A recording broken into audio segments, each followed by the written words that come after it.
Well, good morning. Thank you so much, Daniel, for your welcome this morning, and Pastor Roger. It's always a risk, isn't it, inviting a guest to come to a church. Don't know, who is this strange person? Is he intelligent? Is he handsome like members from Heidelberg? Welcome, Tom. Well, I don't feel quite a guest because I think it was this time last year, I think last year, year before. 2 years. 2 years, okay. So we did a little seminar similar to this, and thank you for inviting us back. And as it was announced, Dr. Brian Craig will be with us this afternoon. And we have a couple of workshops for you this afternoon. We're going to hone a little bit closer in on marriage this afternoon. It will still mention some family stuff. We thought we'd look at particularly at marriage. If you think, oh, look, I'm not married, I can't come. No, come, because you might be married next week. We could actually do a wedding this afternoon, if you like. We're pastors, we can do that. You just might need to bring someone with you. But serious, we would love to have you join us. And it doesn't matter whether you're a family for many years or brand new. As I look around the congregation, most of you have only been married for a few years, so it's very exciting. You all look so very young here today. Okay. My wife, Carol, is here. Very pleased to have her with. We've been married 43 years, I think.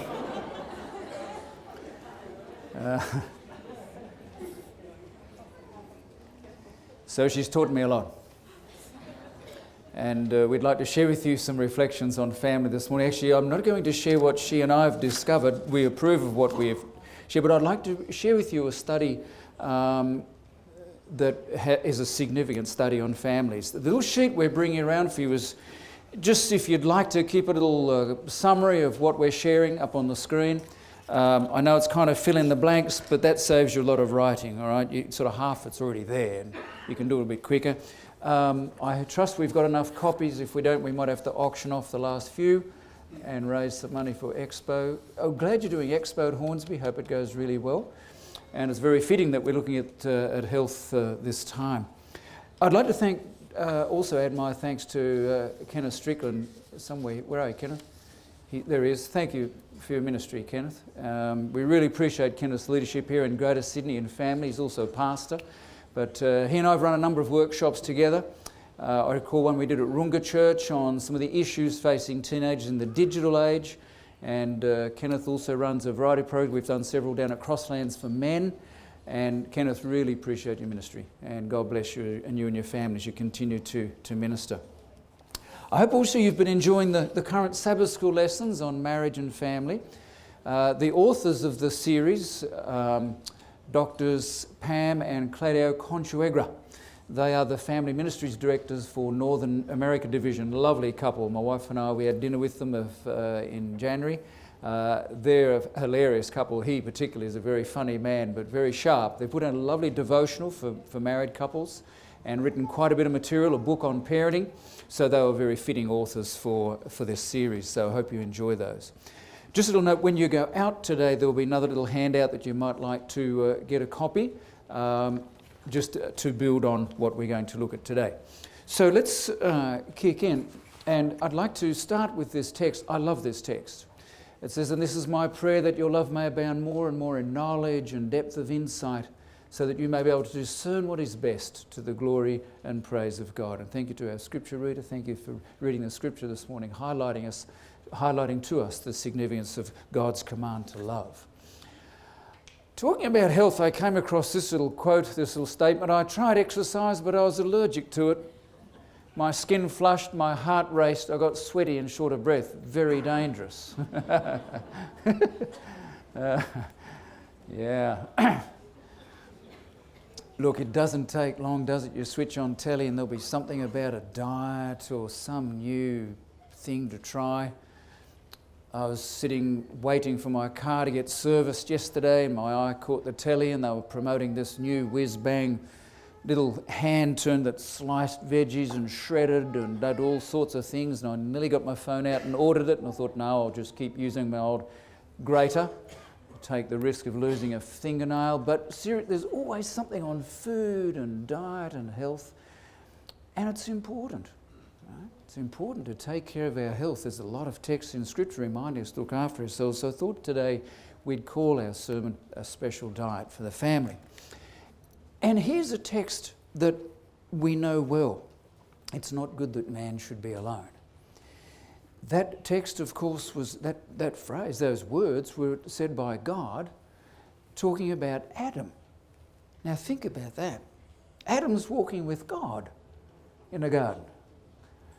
And God says, it's not good that you should be alone. Now there's a cute little text in front of that, because what happened was God gave Adam a job according to the second creation story, 2 creation stories. The second one, God gave him a job. He said, I want you to name all the animals. Now, I know there's a variety of cultures here, so you'll think in your language, but in Australia, giraffe and kangaroo and emu and possum and lion and tiger. And he got to the end of it, and there's this really neat little text that says, he noticed they were all in pairs. And he said, but there's no partner for me. You can imagine Adam looking at, the antelope and saying, God, that's a cute antelope, but there's just something not right. That giraffe, no, it's not for me. God said, it's not good that you should be alone. And it's interesting, research now, there's been a lot of research into loneliness over the last decade. Long-term loneliness has the same effect on our health as smoking 15 cigarettes a day. Now, you and I can be out there somewhere on the lake. Daniel live up at Lake Macquarie. We can sit out there on our kayak all day and not be lonely. We're alone, but not lonely. Because we know when we come home, there's someone there for us. My wife will be there. Even if you've got a dog that wags his tail, somebody's there to greet you. But when you don't have that person, that's somebody there for you. You can be at the state of origin, 80,000 screaming fans, and be incredibly lonely. Okay. The Japanese have a word for it where you literally die from a broken heart, karatsubo cardiomyopathy. The heart actually kind of collapses from long-term loneliness and stress. So it's a serious issue. What you don't maybe remember is this text in Scripture. God sets the lonely in families. Interesting. God sets the lonely in families. And I think God invites us as families to recognise that that's where we find a sense of belonging and identity and connection. We grow up in a family where we've got brothers and sisters over here, mum and dad, and then maybe some of our families aren't quite structured like that. But we recognise within a family that we belong and we're somebody. That's exciting. God sits the lonely in families. Well, today I want to have a look at a study of families. There were 14,000 families in this study. That's a lot of families. And they came from 24 different cultures and countries. So this study we want to share with you didn't come just from America or Aussie or Zimbabwe, come from 24 different countries, 14,000 families. And what they were looking for is the signs of a healthy family. This is what it said. Research points to the possibility that the basic foundational qualities of healthy families are remarkably similar from family to family and culture to culture.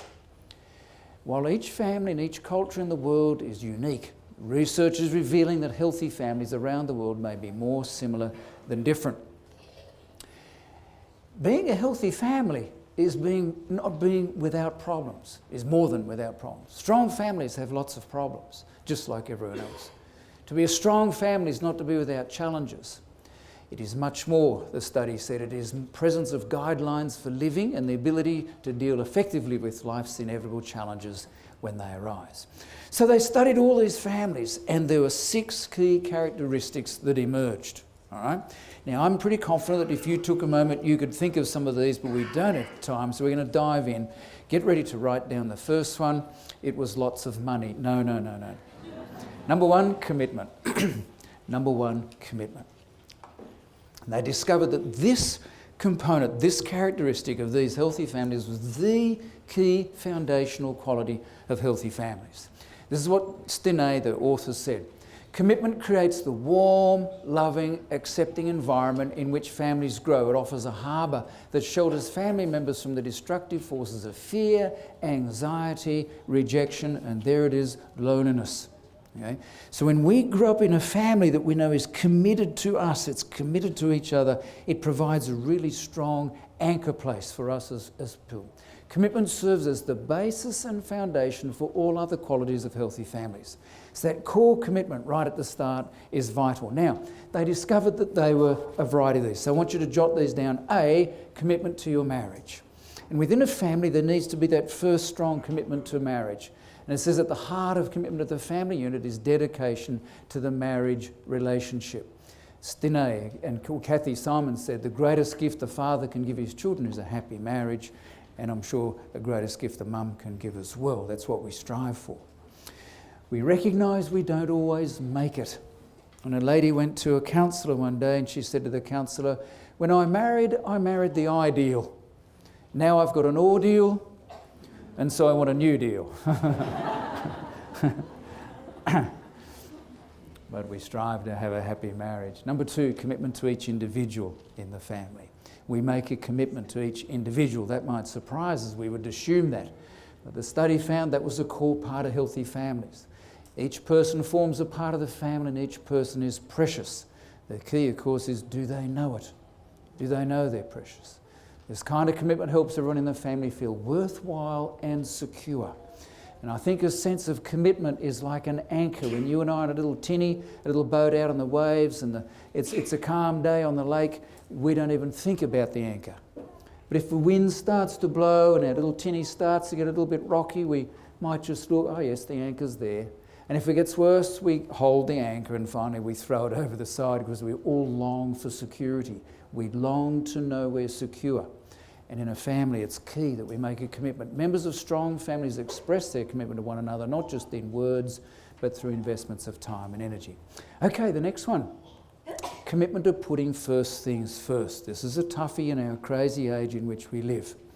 But Stinney said strong families realise that the family comes first and don't allow other aspects of life, no matter how important they may seem, to dilute their commitment. So we've got to find ways in which we say how our family is number one, it happens first. No earthly goal or pursuit justifies losing one's family. We as men, can I just take a moment? You and I are at risk, generally speaking, as men, because the research suggests we find our identity in our work. Often we feel good when we have a job. You get a group of strangers, men, strangers together, what's the first question they usually ask? What do you do for a job? And I fell for that just yesterday. I was talking to a man, I'd never met him before, and after I'd said hello, I said, oh, what do you do for a job? And then I realised we identify around our work, and that's why for a man to lose a job is significant, especially for a man. The first week's fine, it's a holiday. Second week, that's not so bad. Third week, sets in depression, etc. And one of the risks we as men is that we find our fulfilment in our job. And it's easy for us to spend time at our job because that's where we get kudos. That's where we get a good feeling of satisfaction and worth and value. And we have a happy day at work, we come home to our wife and children, she's tired and cranky and the kids are running everywhere and the cat's gone mad and the dog's dug up the floor in the garden and cats scratching the car, all that sort of stuff. We think, oh man, work's looking good, and we go back to work.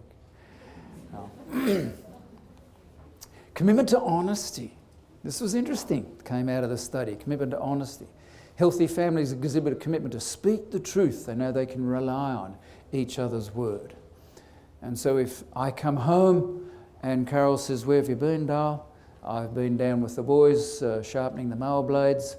And she says, wonder where he really was. We're in trouble. She needs to know that's the honest truth, and likewise. Commitment to family traditions. While you're writing this down, I want to share with you, we don't realise the value of this. Right? Little family traditions have been shown to be anchoring points for families. And when Karen and I and our kids were small, we have two adult children now and they've got kids, so we're grandparents. But Kelly and Jathan, our son, when they were small, they used to love having dinner at night time in the dark, especially Friday night. As Seventh-day Adventist folk, Friday night's a bit special. Had to be dinner, and I'm serious, this is serious dark, Any light under the door, socks or blanket or something, in the curtains over the window, it had to be pitch black. Then you get those little floaty candles, a couple of those on the dining table, we'd eat there in the dark. And I said to Carol, my dinner's here somewhere. Yeah, there it is. That's it. Oh, potato soup. And we thought, oh, look, this is crazy. No, the research shows that rituals, little traditional things that we do on a regular basis are really key. I'm really nervous with this clock today. So here we go. I was reading about a man who shared a really, I think, a valuable story. He said when he had sort of young boys, they had 3 boys in the family, didn't have a lot of money. They weren't a rich kind of family, but they saved up every year to go down to the snow, Jindabyne, down to the snow. And as you know, if you've been down to the snow, and if you haven't, you need to go, but take your money because it's a lot of dollars to go up and down. Before you get any of the gear, you've got to go up and down the hill. And no, you go up and down the hill after you got the gear. Anyway, it's very expensive. And they would save up and do this every year, okay? And while they were doing that and the boys were going up, he said his friends would come around and say, hey, Bob, come and have a look at the new car. He'd say, oh, I wished I could afford a new car. Hey, Bob, come and have a look at the pool. Come and have a look at the house extensions. And he said through those years he always sensed, I'm not a good dad, I should be supplying these. But every year they saved up, went to the snow. And then he wrote this. He said when our kids were 18, 19, 20, early 20s, my friends who had the swimming pool and the new car and the house extension would come around and say, wow, look at your kids. They're all here together, having a laugh with their mates, remembering crazy stories. I've got no idea where my kids are. And he reflected and he said, wow, that was demanding of us. The little ritual that we had, tradition every year, we go to the snow, somehow become an anchoring point for our kids. So don't miss the little, if you have children and ones, you always do birthdays, make sure you do this, but if they pass an exam, have a party, get the cake out. If they pass their driving test, have a cake and party, and then up your insurance. Do that, okay. Commitment to family traditions. And commitment to the long haul. Commitment to the long haul. Your family needs to know, hey, we're in this for keeps. We're in this for the long haul. Heard about a lady some years ago who said this when she got married. These were her, because you and I, when we say our vows, we say, do you take this woman? Yes. Do you love and honour and cherish, etc., so long as you both shall live? This lady said, I'll do that so long as we both shall love. Interesting, Wake up Tuesday morning. No, I don't think I love him anymore. Long haul, okay?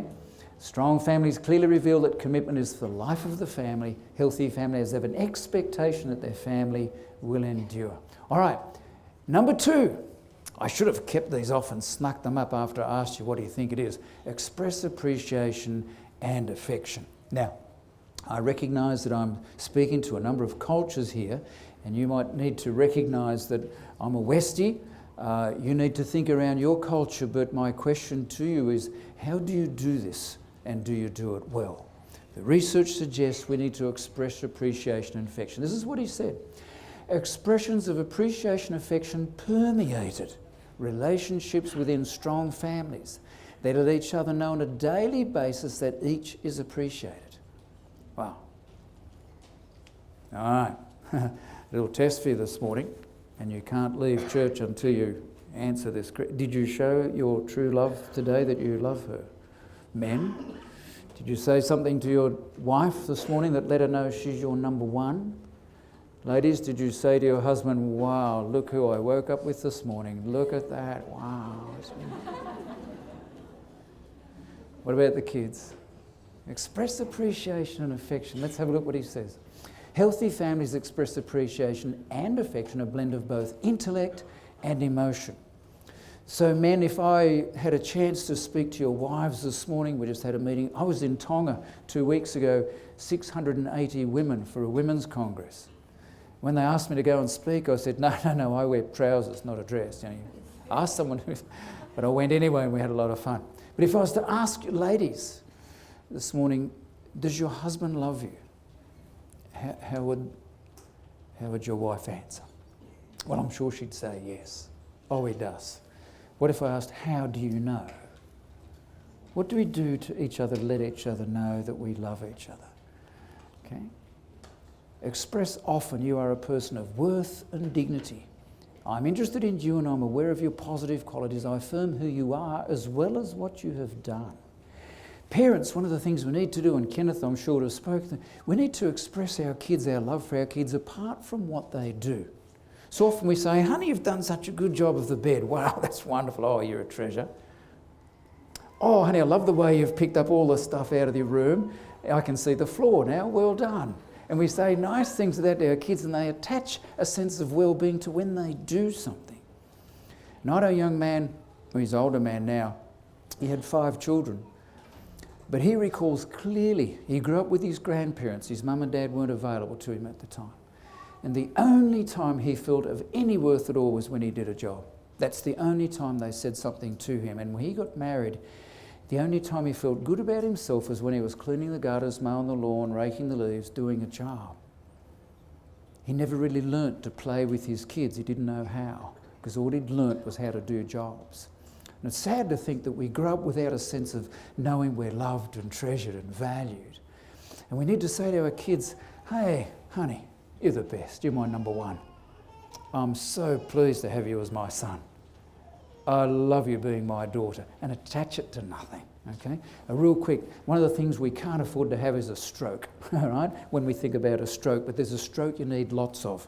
It came from a term, Eric Byrne was a psychologist, and he came up with the word stroke, meaning when you have our existence recognised. So when you came in this morning to church, I watched as a lot of you got strokes, where someone said, hi, morning, hello, shook your hands, smiled, hello, touch, pat. Well, nothing too vigorous, but you know what I mean. And I notice a lot of you aren't following Scripture because it says greet each other with a holy kiss. I've never been able to really work out when it's holy and unholy anyway. A stroke is when you get your existence recognised. You know what it's like when you go to a room and no one recognises you, right? You walk into a room and no one says hello. Ooh, don't you feel terrible? You feel like a pig in a Jewish temple. That's just a terrible thing. We need to have our existence recognised, right? Now, a stroke can be either positive or negative. A positive stroke makes you feel good, a negative stroke makes you feel bad. Good morning, hello, how are you? Oh. You're looking great today. Right? If someone says, my mum calls it vegetarian swearing. You know, we don't say the real things, stupid, dopey, moron. You know, you hear my wife and I were driving in Brisbane a few weeks back, and a man was following me, and I don't know what I did wrong. Seriously, I thought my driving was just perfect. I'm still convinced it was. We come round a corner and I thought I stayed inside my lane, but this man behind me must have thought that I didn't. And so he extended his hand out the window, and unfortunately must have damaged his finger in the Vietnam because it wouldn't bend. And he waved to me with his finger and yelling, and I felt terrible. It really upset me. And I thought of responding with some vegetarian swearing, but I thought, no, that's not the proper thing to do. And I just quietly kept driving, but he was so angry, and I felt really bad. He expressed this anger. A stroke can be conditional or unconditional, right? Roger, I like you when you wear that tie. Right? Tom, I like you when you're a new member. You know, we attach something nice with a condition. Right? But unconditional, Roger, I like you. Right? I like you, Tom. I think you're the best. Which has the most power? Jesus on the cross. I love you. No conditions attached. It's the most powerful stroke we can get, we can receive. For God's love that he gave, that whosoever believes. No conditions. It's wonderful. And that's what we need to give to our kids. Appreciation and affection are so crucial to strong families, but not everyone knows how to express them in productive and beneficial ways. And we need to find ways of expressing love to each other and letting each other know that we're special. Here's a few quick suggestions. Dig for diamonds. It's on your worksheet, jot him down. We're going to get about halfway. I think we might have to finish this afternoon. Okay, dig for diamonds. When you and I go out to the mines out there, Carol grew up in Queensland, Western Queens. You go out there, the big mine company, right? Massive. Big holes in the ground. Man, the greenies aren't going to be. It's just huge. And the trucks are huge. And the research shows that the ladies drive those big trucks better than we do as men. Less accidents. Right? The ladies do better than we do, but we won't share that, right? These trucks are massive, right? Dump all this dirt and rock and stuff into these trucks. They go over, and what are they looking for? Little diamonds. And think about that in our families. Let's be honest, so often we notice all the dirt. Look at it, and we go crook about all the dirt. We need to look for the diamonds. In our kids and in each other. Honey, I love the way you did that. Kids, wow, you've done such a good job. Okay, look for the diamonds. If you ask your little story, Kelly, our daughter, imagine she's 5, right? And Carol and I teach Kelly how to make the bed. So we pull the sheets up nice, no wrinkles, right? And then the quilt, well, for hospital corners on the sheets, don't forget that. And quilt nice and straight, no wrinkles, right? Pillow at the top, teddy in the middle. Right? It's important. So we say to Kel, we want you to make your bed, and we'll be in half an hour to inspect it. So Kelly darts in, she makes the bed. Right? And Karen and I come in. And when you inspect, this is an important way you stand. Right?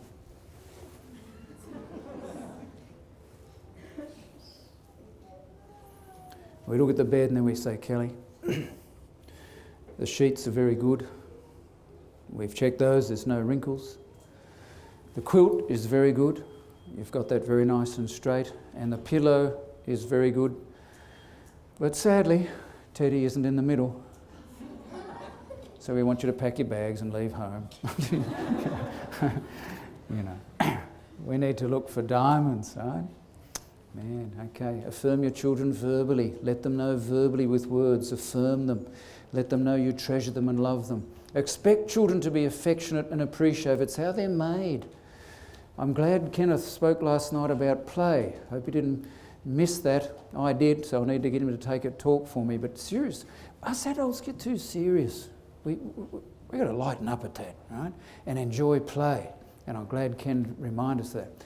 Share humour and playfulness. There it is. This is in a healthy study. So now you have permission to play games with the kids and run around the house and pretend you're 7 again. Play hide and seek. It's great fun. You know.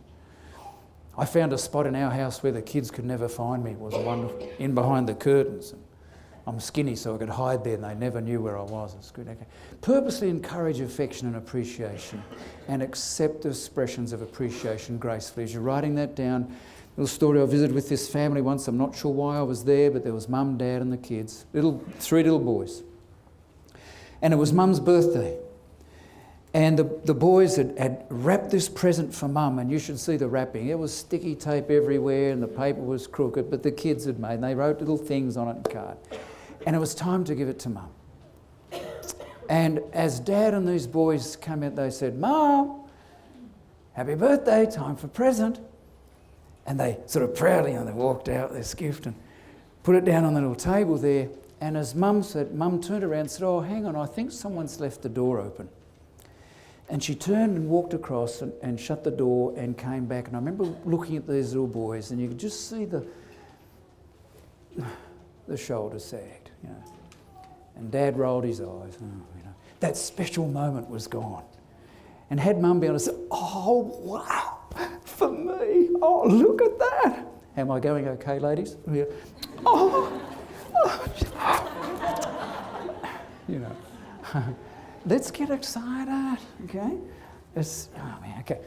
Number 3, communicate positively. Okay, we're going reasonably. Communicate positively. That suggests that sadly we communicate negatively. We communicate negatively, yeah. Communicate positively. Share positive communication.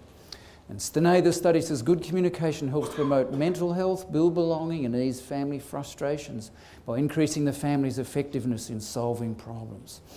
I'm sure if I asked you, did you go to primary school? A lot of you put your hands up. Did you go to high school? You put your hands up. Some go to tertiary or university, put your hands up. Did you go to communication school? Most probably not. When you think about us, for those of you who are married here and still married, congratulations, you all should be given a plaque and a bouquet and a certificate to hang on your wall. Because none of us went to marriage school, right? When Karen and I got married, do you take this woman to be your wife? I do, you bet your life. Do you take this man? Oh, yeah. No. Sorry. We get married. I now pronounce you husband and wife. Off you go. No training. We had to learn as we went. Okay. And communication's a bit the same. I did a course many, many years ago, 23 weeks, communication and relationship skills course. The group leader was sharp. She said, when we're small, we learn to tip up our bottle to get the milk, and we learn to push our little pram around, walk behind it, and we learn to hitch up our nappy when they get a bit wet and soggy. And we learn to talk, but we don't learn to communicate. That's a skill that we have to be taught. But most of us don't. Where do we learn to communicate? Well, we basically learn it from mum and dad. And where did they learn from? Their mum and dad. And we perpetuate wrong. Have you ever watched a couple arguing? It's kind of interesting, isn't it? When a couple start to argue and the heat rises a little bit, what else rises? The volume of their voices, right? They start getting louder and louder. Have they moved away? No. They're still there, same distance. But they start talking louder and louder. And then saucepans start flying. No, you know, it's funny, isn't it? Why do we talk louder when no one's moved away? Because we don't feel as if we're being heard. But we don't say that, do we? No. And ladies, I know you say to us men as your husbands, honey, you're not listening. But we are. We're doing our best. We're not real good at it, but we have a crack at it, you know.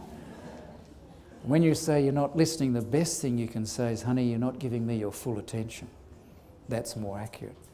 But we need to learn to communicate well. 6 rules, real quick. Allow enough time. Right? Allow enough time to talk about an issue. If there's an issue, allow enough time. It's best not to say as you're diving out the door, honey, we need to talk. No, you've got to rush. Listen well. How many ears do you have? How many ears? 2. How many mouths? Yeah, keep the order good. Okay. Keep the order in perspective. 2 ears, 1 mouth. We need to listen twice the amount we talk. Check it out, get it right. So often we don't do that. We rush in. As soon as our wives start saying something, us men say, oh yeah, I know what this is about, and we dive in. Ladies, I'm sorry, but men love to give advice. Have you noticed that? Men are whizzes at giving advice. And you ladies come home from work and you start saying something we quick as see, we love to accomplish things and solve things. That's the way we're made. Our brain's wired that way. You'll have to forgive us, but we start diving into well, what you should do. Carol came home one day from university when she was lecturing, and she started telling me about this lady who was being a bit nasty. She was being a bit horrible. I'm a man, I can fix that. So I go down to the study and get on the computer. And I call out to Carol, what's her name? There's no answer. I'll leave that blank. Dear, please be advised, I'm starting to write this really neat letter to this lady. It's going to fix it. You know, please be advised that you're hassling my wife. And, it was sounding really good. Carol came in and she said, what are you doing? Typing a letter. What for? Give to this lady. What for? Well, fix it. You can't keep... And she looked at me as if I'd egg for brains. I don't need a letter. Well, yeah, you've got to fix it. No, I don't need a letter. Well, why did you tell me in the first place? See, us men like to fix it. Men, here's good news. You don't have to fix it. Right? You don't have to solve the problem. There's no problem to solve. See, ladies, you have 20,000 words that you use in a day. 20,000 words and ways of expressing yourself. It's always interesting watching a lady giving directions on a mobile phone. You can't see her hands, but she uses it a lot. Ladies, you do that, right? You frown and raise your eyebrows and, and all sorts of things to convey a message. Do you know how many men have? About 8,000. We have 8,000 in a day. So when we come home from work, you've got 12,000 left. We've used up our 8,000 at work, Yeah. You ladies, you talk outside your head. See, the brain wiring in men and women in this particular area is quite different. You ladies talk outside your head. When you've got a problem to talk about, you go round and round and round and round and round. And men think, how do they do that? We know that 2 women can go into a bathroom as strangers and come out lifelong friends. We men are confused. You ladies can be at a restaurant. You ladies say, I'm going to the bathroom. Anybody want to come? And 5 women all go up and walk. You can go on holidays for a month and come back and talk on the phone for another hour. How do you do that?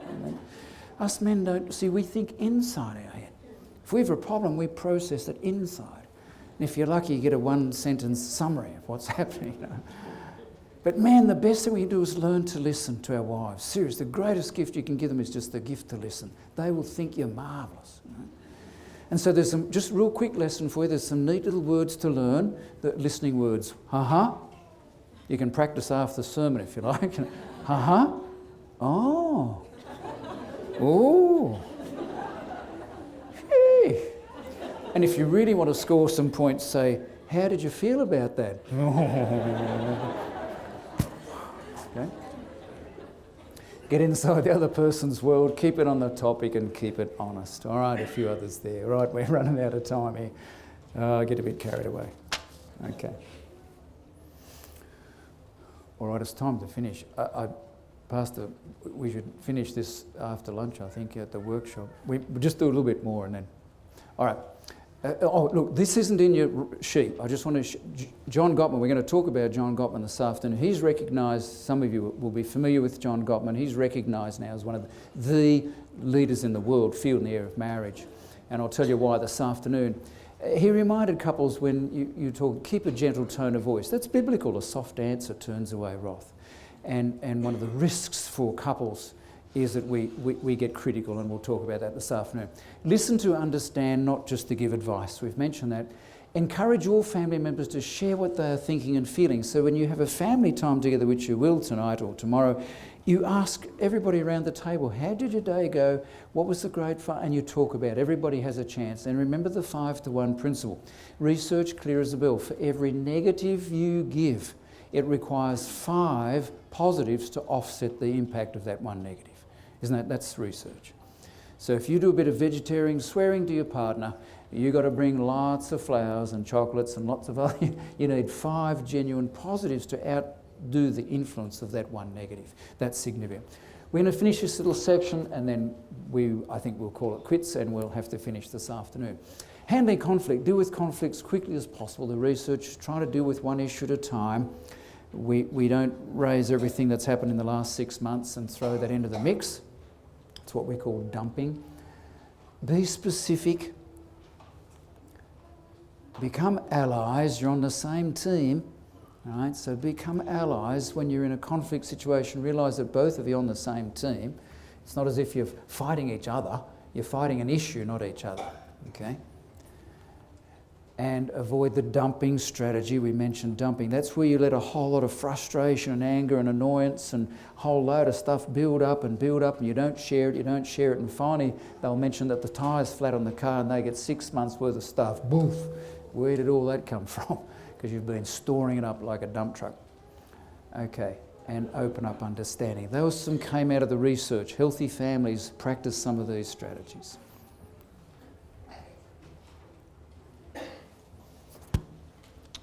All right, I think as I look at the clock, we're not going to finish the rest. So I trust you can join us this afternoon. I wasn't planning to, but we will take the time to finish this afternoon, all right? And we'll go through the rest of this, and we'd love you to have you join us. I'm sorry if you have to head away, sneak someone else's notes, but we'd love to have you join us. Let's remember the text. This is my prayer, that your love may abound more and more in knowledge and depth of insight. May your love grow in knowledge and depth of insight so that you may be able to discern what is best to the glory and praise of God. So we thought we'd just finish what we started, so thank you for hanging by. We started this morning and we didn't give ourselves enough time, did we? So we need to finish that. So what we're going to do, we touched on these this morning, very quick, just as we finished. Some strategies that Nick and Nancy Stenay and Joe and Alice Beam, who did this major study, discovered from healthy families. These are some of the strategies that they use in dealing with conflict. And then we're up to number 4. And so for those of you who didn't make it this morning, we're looking at the 6 signs of healthy families. They studied went across 24 different countries, 14,000 families. And they discovered these 6 characteristics emerged as they studied healthy families. So the 4th one, spend time together. Now again, you and I would imagine that's basic, that's understood, but so often we don't. It's a struggle, and I recognise for a lot of us in the pace of life that we have, trying to find time together is difficult. And maybe even more in this digital age. It's creating a lot of issues for parents. As I mentioned to you earlier, Kenneth Strick and I did a seminar a couple of years ago at the Runga Church on some of the issues for parents in this digital age. And there's some key. They're already running digital detox programs for kids. They're addicted so much to their games on their iPhones, iPads, etc., that they're running detox programs for them. Is that better? Okay, it's ringing a bit. We've got a bit of ring. That might be my... All right, this is one of those mics you've got to hold it close. All right, someone said it's an ice cream. Just pretend it's an ice cream. So yeah, the whole digital thing is an issue. And spending time together can be a bit of a challenge. I can't think of the actual exact data, but there was some research out of the US recently. The number of families that spend just one meal a week is quite small, and that's a TV meal. So we're going to try and watch this one.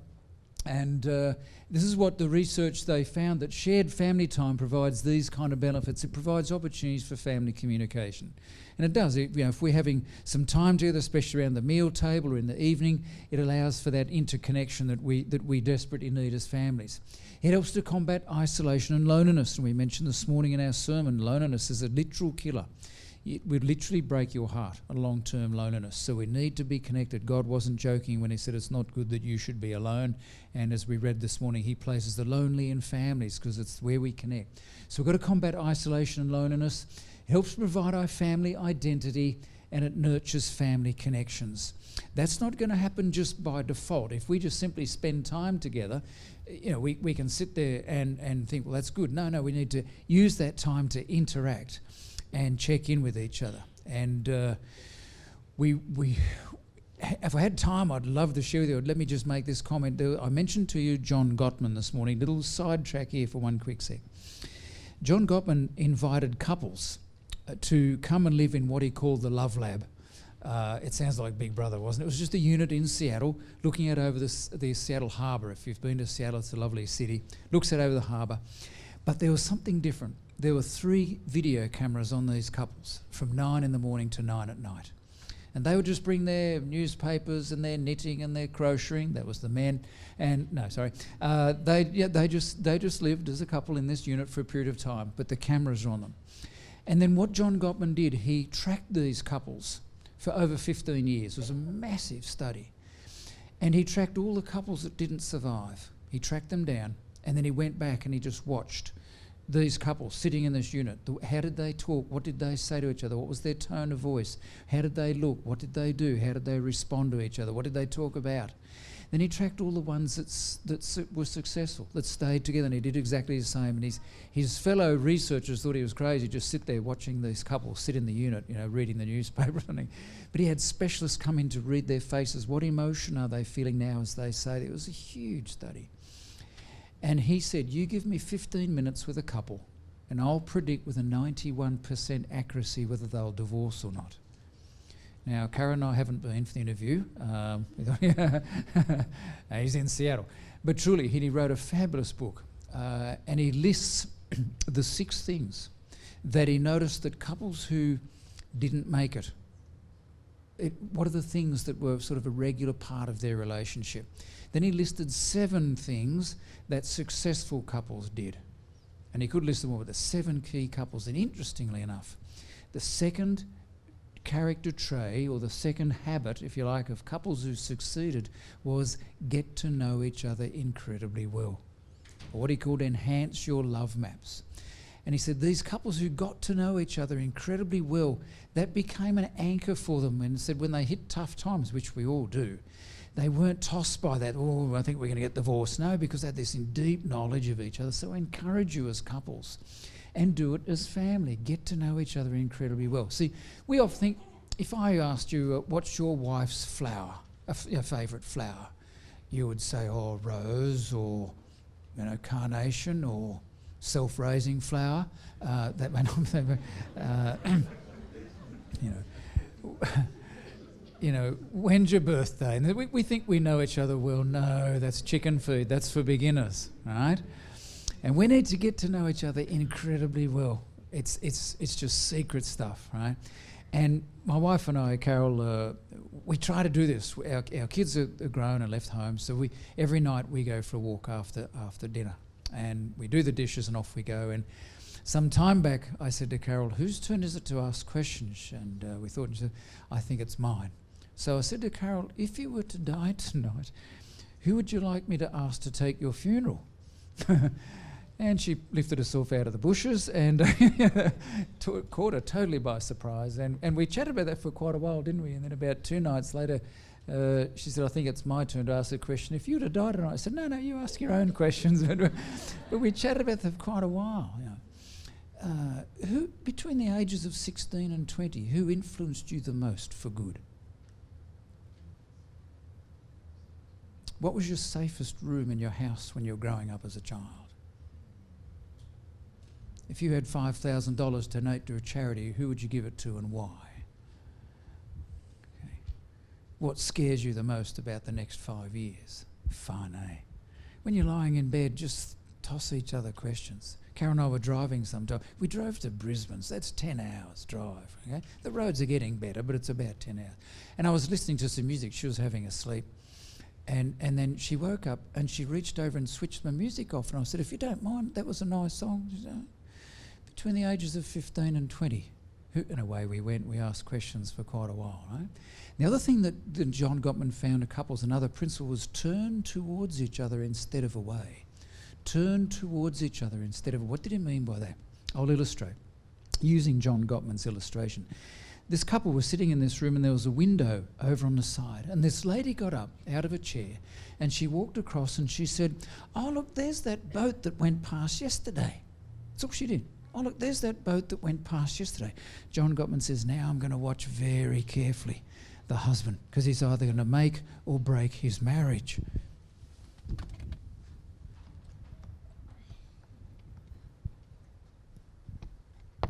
And I thought, how can that be true? That seems strange. So this lady said, "There's the boat that went past yesterday." He watches the husband. And he said, some husbands, what he called turn against. He just sat there. He's read his paper. She may as well have talked to a post. You know, she may as well not have said anything. He totally ignored her, right? Turning against. Or we can what we call turn away, where so it's, "Aye, yeah, aye." He made an attempt, but there wasn't much in it. He said a smart marriage, he said, because he talks about masters of marriage and disasters of marriage. And he said a master of marriage will hop up out of his chair and he'll go over and stand beside and say, "Yeah, no, look, the master," he's in there, right? And I can do this stuff now. I learned. So I was driving with Carol some time back. And we were driving along and I'm doing a man thing because, sorry ladies, but us men, we can only do one thing at a time. So I'm driving, right? I'm just focusing on my driving, fair bit of traffic. Carol said something. And I kept driving. I thought, "Oh, turn towards." You said something about 15 kilometres ago. What was it, It's truly. And she said, "Oh, I've forgotten now." Well, we made a try, We don't always get it right, but turn towards. It's a part of this get to know, connect. They did a massive study in the US some years ago of adolescents. True. They were deeply concerned about the high rates of depression for adolescents, suicide, at-risk living. They got 33 professionals, social workers, neurosurgeons, the whole lot. We want some answers. They did it's called Hardwired to Connect. If you're working in any youth area at all, you need to get this study, Hardwired to Connect. They said our brains are hardwired to connect with another brain even before we start talking. But this is what they said. The problem with young people today is they have lost connections. Now, this wasn't a church study. It was a mental health study.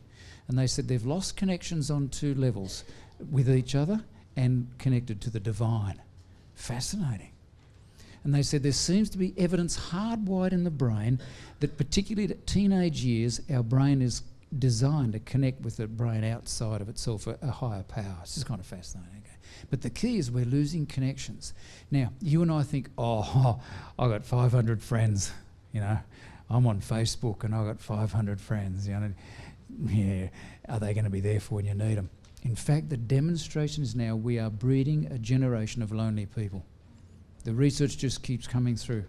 We think we're connected in the digital age. It's creating a lonely generation, right? And you watch kids, you guys, young, you guys were born with the mobile, I reckon. You're just so good at it. I was shopping some time back, and it's not politically correct, checkout chip. What's the right term for we call them the checkout. The young lady on the checkout, right? And it goes, beep. Isn't it great? You don't have to it's just beep, beep, beep. Well, she was doing that, right? She's sliding, beep, beep. And while she's doing that, she's got a mobile in her hand, just with a thumb, sending a message, She's beep, beep, she was good. She was so with a thumb. Man, if I do that, I'd be sending false messages off to everybody. I'd use my finger. Hit that. Then that autocorrect drive you nuts. You just get it wrong, man. I don't know what sort of messages I send. It takes me half an hour to do. She was good. But we're breeding Karen and I were on the train the other day in Sydney. Serious, going on the train. We looked across. Here's an Asian couple, lovely couple, must have been at least 80. And they're both sitting there on their phones. You can watch a bunch of teenagers sitting on a bus seat waiting for the bus, and none of them are talking. We're breeding a generation. This is what we connect. So as a family, we've got to fight this and take times to connect, okay? So share meal times. We've already talked about the value of meal times, really important. Number 2, do housework and yard work together as you can. Okay, number 3, play together. Kenneth last night talking about play. Let's have some fun, right? Worship and socialise together, and find time to attend special events together. And also it suggests keep it fun, okay? So let's have fun. And people, we're at church, and church is special to us. And we need to remember for our young people, let's make God times good times. Right? I love the text in Psalms where David says, I was glad when they said unto me, let us go into the house of the Lord. But I think some of our teenagers might say, I was sad when they said, let's go into the house of the Lord, right? It's pretty heavy going. Reminds me of a story of 2 boys who, their father said, time for family worship, boys. And the 2 boys are upstairs and they, here we are. So they come down the stairs mumbling away, and one boy says to the other, SOS. And the father says, sorry, son, you just said something? No, it doesn't matter. No, you said something. What did you say? No, it's okay. Son, tell me what you said. He said, SOS. What's that stand for? Same old stuff. People, if we're going to do family worship, keep it short, sharp, fun, and helpful. All right? Sometimes we get a bit heavy. And the best thing you can do for those of you who have children, give your children the job of taking family worship. Don't you do it all, right? Roster it out, and Karen and I did that with our kids, and it worked like a charm, right? Because if you do it all the time, that weighs on you. But if you give it to them to do, right, they own it. And so we had a little roster on the fridge, Thursday, Monday, Traff, Tuesday, Jaith, our son, Kelly, Carol, and we had a little roster. And it was good. I remember our son, he was only about, 6 or so, 7 one time, and he came in, he said, oh, it's my turn for worship. He races down to the room. Next thing he comes back and he's got this little written out program, Dad, welcome, little prayer, had to sing a song. And I remember one night we had worship in our home, and it was when we were living at Strathfield, and our neighbour beside us, lovely couple, they weren't of the faith, and we invited them over for dinner. And so we had dinner, and then we said, look, I hope you don't mind, but we have this kind of little tradition, little ritual that we have a little kind of, and he knew I was a church person, we have this kind of little focus on spiritual things, just for a few minutes. Do you want to stay? Yeah, I'll stay. So I think it was Kelly, our daughter, we had to sing this song.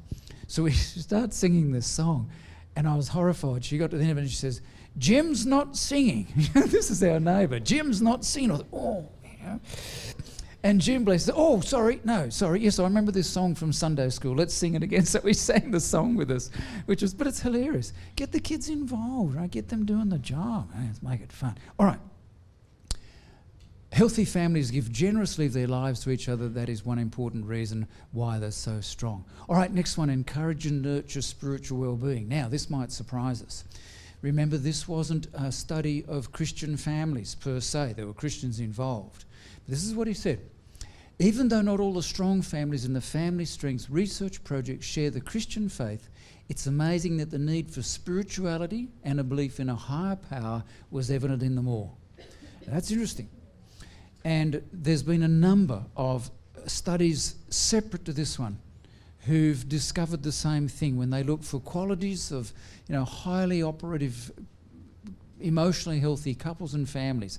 It shouldn't surprise us, but it comes out there's some kind of spiritual connection. There's something about a spiritual connection that builds health in a family. And I'm convinced you and I were designed by God to connect with him, and I think we're fully healthy when we do that well. And this is what they suggest that emerged from the study. Benefits of building a family on a spiritual foundation provides a sense of meaning and purpose. I'm convinced every faith system, no matter which one it is, has to logically and clearly answer three key questions. Where have we come from? What are we doing here? And where are we going? And I personally am a Christian because I believe, for me, the Christian faith answers those questions pretty well. There's still some things that are difficult to understand, but I believe I know where I'm come from, what I'm doing here, and where I'm going. And the Christian faith allows me a real sense of meaning and purpose. It provides some guidelines for living, and as your pastor and your pastoral team share the word from you, as you discover in your Sabbath school lessons, you get a guide for how we should be living. What are the things we should be doing? A sense of freedom and peace. That's the truth. And a positive, confident outlook. You and I have somewhere in our lives, we know where we're going. We've got something to look forward to. And it just keeps us encouraged and gives us a lot of confidence and assurance. All right, so that came out of the study.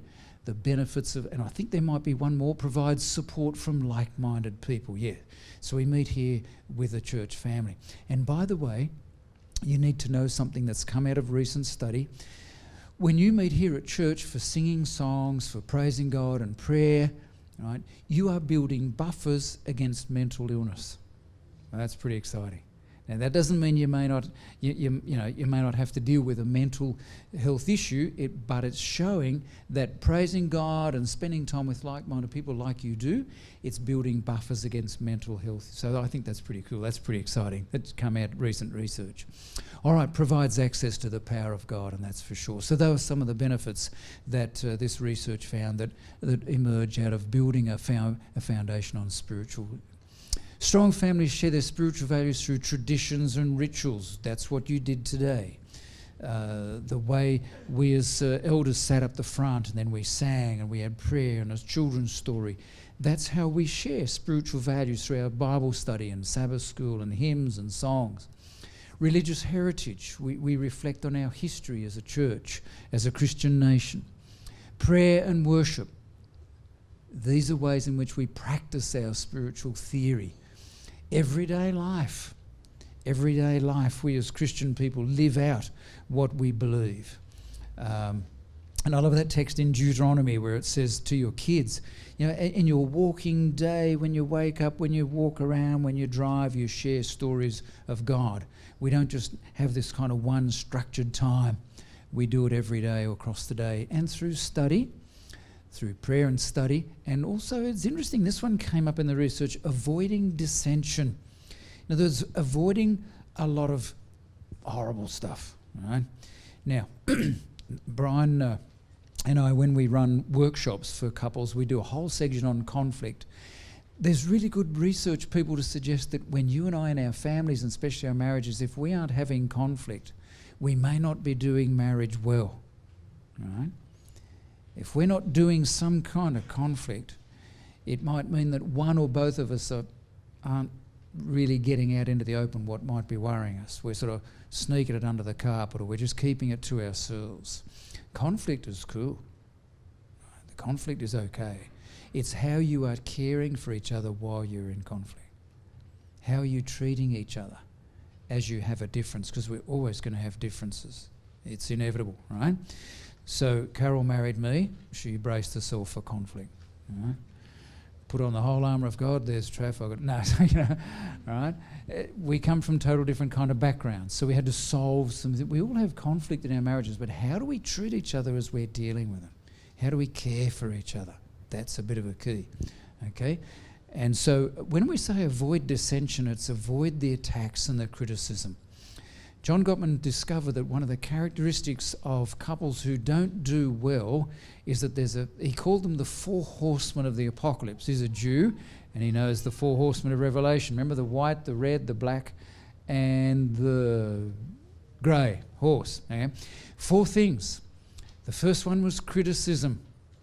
And he discovered that in marriages that go down the gurgler, there's a lot of criticism. What's criticism? If I say to Carol, Dale, you're supposed to get fuel in the car, it's Friday afternoon, you forgot, that creates a bit of a problem for us. That's a legitimate complaint. It's okay to have a complaint. But if I had a bit of character assassination, right, what we call this morning vegetarian swearing, if I say, oh, you're so hopeless, you're just like your father. Oh, you're a loser, for crying out loud, you didn't get fuel for, man, you're crazy, right? That's character assassination, right? That's what we call criticism. And the next one was contempt. It takes about 7 years to develop in a marriage. Contempt is the worst of the 4 horsemen because it conveys disgust, right? And it's not reflected often with words, it's more of a facial thing. So if I say something and Carol just rolls her eyes and shakes her head, it's usually, it's a sign of contempt.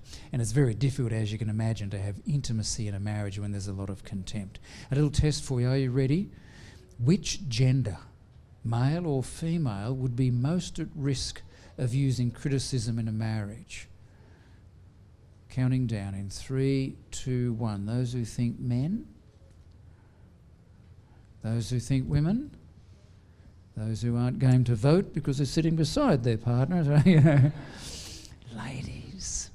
It's the ladies who generally are at risk for using criticism. Okay? There's a variety of reasons, I think, for that. One is generally speaking, it's the ladies who tend to own the relationship, right? It's the ladies who tend to invest in the relationship because you are relational people, right? They did a survey of men and women and they gave them the same list of words and said, we want you to choose words that you would like to have to describe you. Women inevitably chose words, the relationship words, love and family and nurture and care. Men chose things, power and prestige. Men generally chose things, women chose relationships, generally speaking, right? And if there's an issue in the marriage, who tends to go after it? The guy will say, if I don't say anything, it'll go away. All right, ladies, you go after it. You tend to be the relationship caretakers. That's generally, okay. So when it comes to conflict, we need to recognise, hey, we need to accept that the conflict's okay, deal with the issue, and look after each other while we do. Okay. Members of healthy families agree the challenges and trials of life are bearable and surmountable because of the spiritual resources they tap. Without a relationship with God to give lasting meaning, life would lack purpose and direction and families would suffer alienation and despair. Instead, they feel a connection with God and that gives them perspective, hope, optimism and confidence. What a great statement. So that was from Nick Stenay, one of the key researchers. All right, and I think we're up to our last one, cope with stress and crisis. So healthy families have ability to cope with stress and crisis. Now, we said this morning, a healthy family isn't one that doesn't have stress or crisis, right? That's not the point. It's how they deal with stress and crisis. And many of us have to face the reality of tough times in our family. And where Carol and I, we moved up to Bonnells Bay a number of years ago. We lived just down the road here in Normanhurst. And the family who lived right beside us had occasion to move out, and we wondered who would move in. We thought it might be some family with a teenage son learning the drums, or a daughter learning the violin. Fortunately, no, that sounds bad. We thought that might be a bit drastic. Or they're raising blue heelers or dogs. Anyway, it was a lovely retired couple, Barry and Dallas. And they're just a lovely couple. But sadly, Barry asked me to say a few words at his wife's funeral a few months ago. She died of cancer. And I saw Barry this morning. Carol made some soup last night and I took a bowl over of soup before we came down. I said, Barry, here's something for your lunch. And he said, it's 3 months now. And I said, it doesn't get easier sometimes, does it? And he said, no. And it's been a tough journey for Barry, dealing with the fact that his wife died. I sat beside my younger brother as he died at 45 of Alzheimer's disease. And if not long after, I sat beside my dad and he died. All of us face stress and crisis. Right? There's times we have to deal with that. How do we deal with it is a bit of a secret of healthy families. So let's have a look for a finish. Strong families have discovered some important insights into dealing with stress. And just remember, stress and crisis, they're kind of associated, of course, but you remember that stress is like a rubber band. You and I are designed to cope with stress. We all have stress. The key is, if we picture a rubber band like stress, if we stretch out a rubber band, it's designed to do that, right? That's what it's designed for. But it's not designed to stay there. You've got to let it come back. What happens to a rubber band if you hold it out there all the time? It perishes. It crashes. And that's the same. Dr. Arch Hart, a specialist in stress, said most of us are like Cessna aeroplanes. We're all trying to fly like jets. Right? We're living with far too much stress. We've got to calm and chill. That's the benefit of the Sabbath, right? Got to calm and chill down, slow down to deal with stress. There's way too much stress and all. So we're to deal with it effectively, okay? And he says this, try to keep things in perspective. We've got to keep asking the question, is this the worst thing that could happen to me? When we face stress, we're to try and keep it in perspective, and that's not always easy. Sometimes what we call catastrophize. Everything's a catastrophe. We're going to get ready for that and say, no, it's most probably not. We naturally seek strength from God. And that's true for Christian families and for those families who are religious but might choose a different God. They might turn to their God. We know Jesus Christ and the Spirit, and we turn to our God and find strength. Focus on something bigger than yourself. We tend to get self-focused, and our little world is our little world. We've got to look outside, keep going, looking outside. Make use of humour, yeah. Look, some of us are natural clowns. Some of us, we have to work a bit harder. I heard about this professor who, when they assessed his work as a professor, students said he's far too serious, he's got to lighten up, and the administrator said, you've got to lighten up. So this professor took a book of jokes into class with him, and he stood up before the class and he said, I'm going to read the joke for today. And he'd read the joke, fold the book up. Okay, now let's have the lecture. He just didn't have a clue. It happens, okay? So if you've got a sense of humour, have some laughs, right? Have some fun, okay? Take one step at a time. Try not to be overwhelmed by it all. And refresh and restore. Refresh and restore. You and I are designed to take time out and renew. And often after a high, we experience a low. It's normal. There's a classic story in Scripture of that. What's the story? Elijah, Mount Carmel, amazing experience. High stress, oversaw the death of 400 people. I mean, it's pretty heavy stuff, right? Then he gets a phone call from Jezebel, you're a dead man, and he just runs. And seriously, if you want to check it out, he runs a long, long way. And he takes his servant with him, poor servant, then upstairs he drops his servant and keeps running. Right? Where does he run? Where does Elijah run? What mountain? Mount Horeb, we think that's another name for Mount Sinai. Interesting. Where does Elijah run? He runs back to where he knows he's going to have a significant connection with God. But it's different. It wasn't in the fire or the earthquake or the flames. It was in a still, steady voice. And I encourage you, when you hit a time of stress, go back, even if it's in your mind, to a place where you last met God in a powerful way and reconnect. But we need to refresh and restore. Worry has been likened to a rocking chair. You make a lot of motion, but you don't get anywhere. Isn't that true? Not true. All righty. I think we're done. So here we go. Oh, no, we've got a couple more, and then we'll summarise, and then we'll hand over to Brian. See the roses among the thorns. That's a bit like digging for diamonds that we mentioned this morning. See the roses amongst the thorns. And you and I can see a beautiful rose bush and say, oh, look at all these thorns, look at all these prickles. We skip the roses. And we're serious, let's look for roses and not the thorns. And that's not easy, but that's a practice. Number 2, work together with each other's strengths. You have in your family people who have different skills and gifts and abilities. You have a network of friends. Use them when you are in stress and a time of great crisis or even light crisis. Call on the strengths of people that you have around you. It's important. Don't do this alone. You and I are not designed to operate alone. Number 3, seek help. It's a sign of strength. People, let's imagine for a moment that the lights in our church start blinking, right? And they're starting to blink, a bit of smoke coming out of the lights, You and I say, oh, shh, don't tell anyone. We've got to go to an electrician and get our lights fixed. No, we just go off to an electrician. No, we're not embarrassed by that. And if you drive your car here and it's smoke coming out the back and the hubcap's fallen off and, it's just collapsing around you, shh, don't tell anyone. I've got to take my car to a mechanic. No. Right? We're not embarrassed. We just take the car to me. If we break down, we'll just press on. We'll just keep trucking on. No. You and I are far more important than lights and cars, right? We're not designed to do some things alone, and when we hit hard times, when we seek help, it's a sign of strength. And the research from a number of studies has demonstrated a sign of a healthy person is they admit to and seek help with problems, not a sign of weakness. We've got that mixed up. I think we're getting better, right? We're getting better. We recognise, hey, if I've got something that's got me stuck, it's okay to get someone looking in from outside saying, have you thought about this? What about this? We all get stuck and we need help in stuck places, and it's okay to seek help. In fact, it's more than okay. Use your support network and open up channels of communicating. This is particularly true for men.